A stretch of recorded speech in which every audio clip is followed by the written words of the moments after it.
and it's a really expensive, important piece of equipment in the biolab. So I'm going to demonstrate balancing tubes properly to put them in the centrifuge. Think about your washing machine. Have you ever had it where it's a little bit off and it hops around and makes a lot of noise? Usually it doesn't hurt anything. However, I promise this instrument is much more expensive than your washing machine, and if it is off balance, it can really do a lot of damage to the instrument. Right now I've just completed lysation, and I need to balance the small centrifuge tubes to spin down the cell lysate. First, I need to get the balance set up so that I can actually place these on here. What I'm going to do is take 2 inverted cork rings and tear them. These small centrifuge tubes will be able to be stood up in these and measured accurately. So just the 2 cork rings, and we don't want to account for their weight, so put them on and press tear. I'm now going to use the auto pipetter and put the samples in the centrifuge tubes. You'll notice that I moved to the other side of the lab.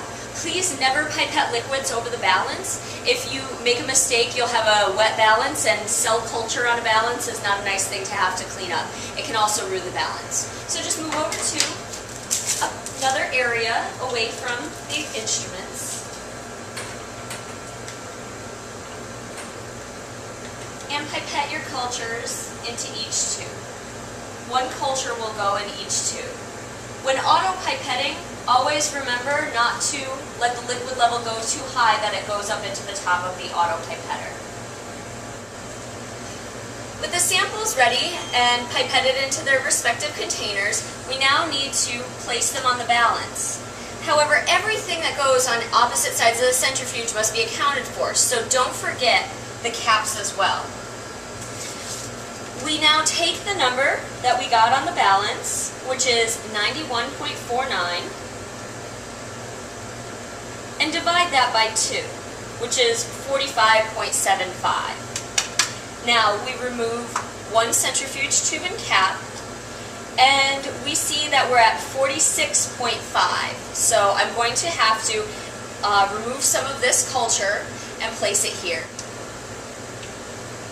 So I will grab a pasture pipette and bulb and simply remove some of this culture. I'll do this very carefully over the balance, keeping the necks close so again we don't drip. And we're actually at 45.74. That was really lucky. It might take you a moment when you're doing this, so don't feel bad about that. Remember to put the respective cap on here. Don't mix up the caps at this point.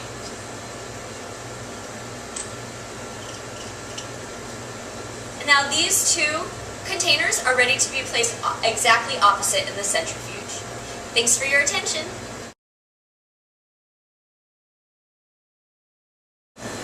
While the centrifuge is running, I'd like to demonstrate just one more thing.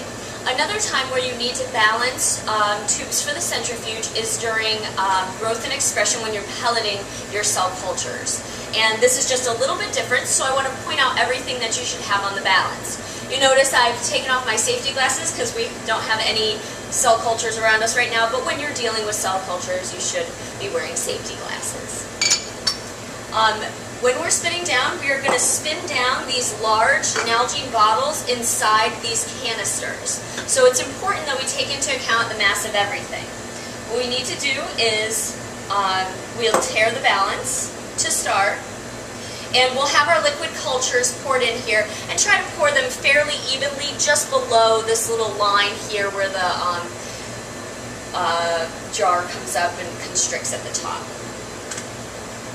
Place your cultures into these canisters, and you can place the tops of the centrifuge bottle with the cap for the Nalgene inside it, and everything should fit on this balance. Take this mass, divide it by 2, and then adjust the liquid levels in your cultures as necessary. Remember, when you're removing, you're going to want to take off one full canister and both caps.